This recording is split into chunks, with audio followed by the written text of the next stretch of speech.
All right, time for the pop quiz. All right, so what we're going to do now is give you the practical application and implementation, kind of walk you through it and help you get thinking the right way about this so that you can start to identify the types quickly and easily.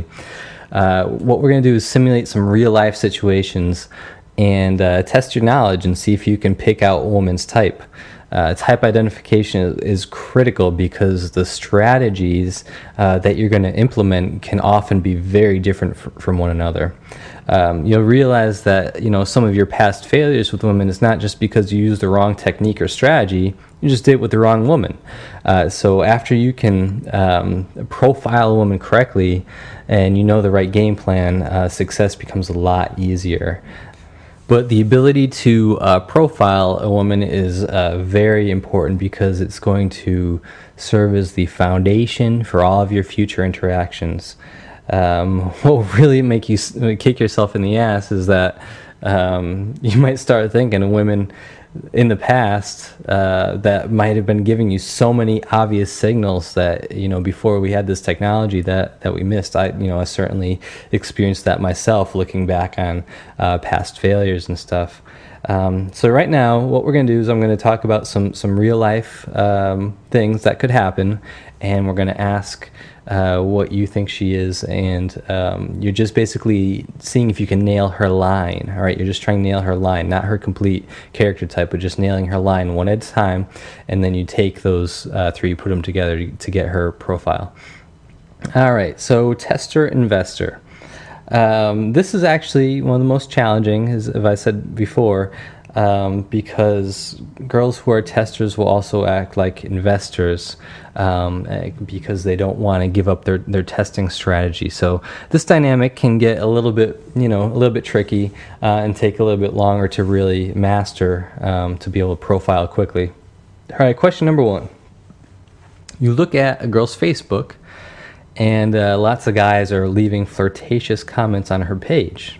What do you think? Tester or investor? What do you think? All right, most likely that's going to mean she's a tester because guys won't leave comments like that unless they perceive that that's going to give them a chance, which means she is secretly flirting with them, which means she's secretly a tester. All right? Okay, number two. If you knew a girl as part of your social circle, you see her occasionally, you have some other friends in common, and you hear things about her like she's playing the field. What type do you think she is? Tester or investor? Yep, probably tester. That's an easy one. Obviously, if guys say she's dating multiple people, or people talk about her dating multiple people, it usually means that she's a tester. Okay? A girl number three, a girl only appears to have female friends. Is she a tester or investor? What do you think? Yep, that's right. She's probably an investor. And reason being is a lot of women keep a lot of male friends. Most guys won't stick around unless they have a chance at sleeping with her someday. So usually if she appears to only have female friends, most likely she's an investor. Although I have seen cases where they're so good at hiding the other guys, it appears that she's an investor when she's really a tester. All right, number four. You meet a girl online. She a tester or an investor on the average? This is a tricky one. What do you think? You meet a girl online. All right, the answer to this one is she's probably more likely to be an investor. And the reason is girls that decide to go online. See, a tester doesn't care about the perfect guy. So therefore, she will easily date the men that she meets in real life, like that she works with or school, because she's not that picky. Where it's more likely that I found that investors are more likely to go online because they are really looking for that perfect guy, and they're usually frustrated with the different guys in their life. Okay, number five. You're hanging out with a girl, and she's text messaging people quite a bit during lunch. What do you think? Tester or investor? Yep, that's right, tester. It's an easy one. Number six. You know a girl pretty well, and she mentions only having had a couple of relationships that were fairly long, years, in fact. What are you getting off of that one? That's right, investor, another easy one. Reason why investors have longer relationships. 7. She talks about dating and finding a guy. She seems to care less about meeting that perfect guy, and is more about having fun. What do you think? Just having fun right now. Who's that? That's right, that's a tester. All right, number 8. This girl has a boyfriend. You like her, and she complains about this guy a fair bit, but doesn't actually leave him. Tester or investor? What do you think? She's got a boyfriend, complains about him all the time, but doesn't leave him. That's right, she's an investor. That's what they do. Investors will stick with a guy even when he's shitty. So, number 9. This girl you like seems to have quite a few guys hanging around her as orbiters, guys who she seems to be stringing along and keeping as friends or flirting with, and she seems to have quite a few male options. What do you think? Come on, that was a piece of cake. Can't believe I gave it to you. Yeah, obviously a tester. All right. Okay, let's go into denier justifier. All right, see, we're getting good at this, right? Nice and easy. All right, number 1. You are friends with a girl, and she talks about sex very openly. She doesn't seem to be embarrassed at all. Denier or justifier? What do you think? That's right. That girl is a justifier. A denier usually gets embarrassed about sex talk and doesn't talk about it openly. Number 2, you like a girl, and she doesn't tend to dress very provocatively or to get a lot of male attention. You'd say she's a little bit more casual and more reserved. Which one would you say she was? That girl is definitely a denier. Right? If she's more reserved in her dress, if she doesn't dress to get male attention, she's a denier. All right, number 3. A girl who is a friend of a friend tends to be comfortable taking some risks, jumping in a car with a guy she doesn't know. She's got a couple tattoos and smokes. Denier or justifier? That one's easy. That's a justifier. Justifiers take more risks. They are more carefree with their safety. They'll smoke. They'll have tattoos, things like that. All right, number 4. Girl you like has a really strong religious background and seems to have affected her very strongly, and there's a really strong parental influence pushing religion hard onto her. Which one do you think she is? It's another easy one. That girl's probably going to be a denier because when she has this very strong influence of religion, that's going to compartmentalize her mind. It's going to force her to lead a dual life sometimes, so it's more likely to create denier type behaviors. All right, number 6. You know, 2 girls from college, and something bad happens in both of their lives. For example, they get a bad grade.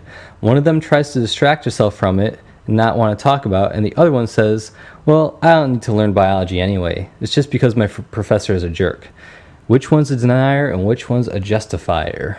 It's kind of tricky. What do you think? All right, well, the one that distracts herself is a denier. She's denying the bad thing that happens. And the one that makes excuses, the one that justifies her grade, is more likely to be a justifier.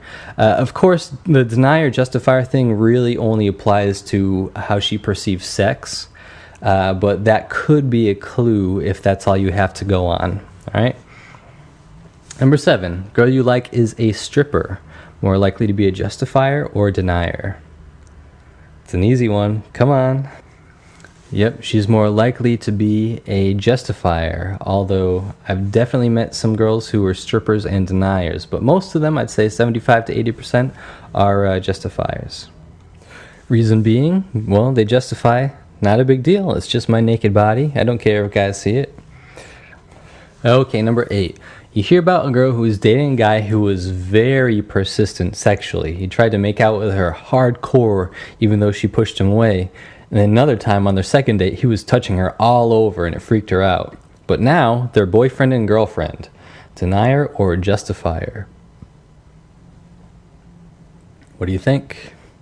It's tricky. All All right, that girl's a denier because they're cool with guys being very persistent sexually, and they'll keep getting together with those guys. And someone like a justifier would, if that happened with her, she would stop seeing him. She'd definitely lose interest. All right, number 9. You meet a girl and she seems to test you a lot just to see how much of a man you are. Denier or justifier? What do you think? That's a justifier. Justifiers will test your limits. And remember, you got to be very vigilant and punish them hardcore when that happens. Okay, number 10. A girl you like is extremely critical of other girls who dress more revealing than her. What do you think? What do you think? All right, she's probably a denier. Deniers are very critical of girls who sleep around or dress more revealing. All right. Realist, idealist. Okay, you ready? Now we're talking about realist, idealist. Number 1, you like a girl, and her studies and career are extremely important to her. She's very proud of being a good student and really enjoys talking about her studies and her potential career. Realist or idealist? That girl's a realist. That's an easy one. All right, number 2. You know a girl, and she tends to rely on her friends a bit to help her out. She seems a little bit helpless sometimes, crashing at her friend's house, and other guys seem to support her when she needs it. Realist or idealist? What do you think? She's an idealist. Idealists will be very dependent on other people. Number 3, you have a female friend. She is very clear on her life's ambition. She's already planned her wedding, and she would really like to have kids and settle down by the age of 25. And who even knows, she already knows what kind of pets she wants to have.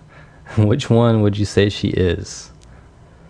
That's an idealist. Of course, idealists are very clear on having this romantic, they'll plan their wedding, they'll know what kind of pets they want to have and things like that, what color they want to paint their house. All right.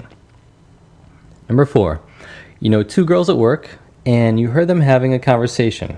One was saying that she thought women are empowered and can be just as successful as men, and the other mentioned that she thought that men and women have different roles. Which one's a realist and which one's an idealist? Which one's which?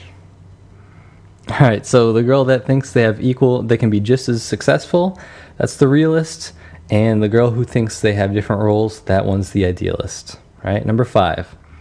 2 of your friends have had very different teenage years. One had a more affluent upbringing, was a little bit spoiled, and the other one had a job throughout high school and had to work pretty hard for her money. Which one's more likely to be the idealist and which one's more likely to be the realist? All right, well, if a girl is spoiled in her upbringing, that's going to have a tendency to make her an idealist, because it's going to support her idea that other people take care of her. All right, idealist.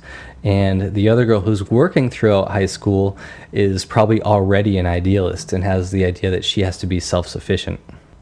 Okay, last one, number 6. You talk to a girl and she mentions her choice of study, and it's something that definitely has a career waiting for her when she graduates, but something that she's not really passionate about. What do you think she is, realist or idealist? What do you think? She's not passionate about it.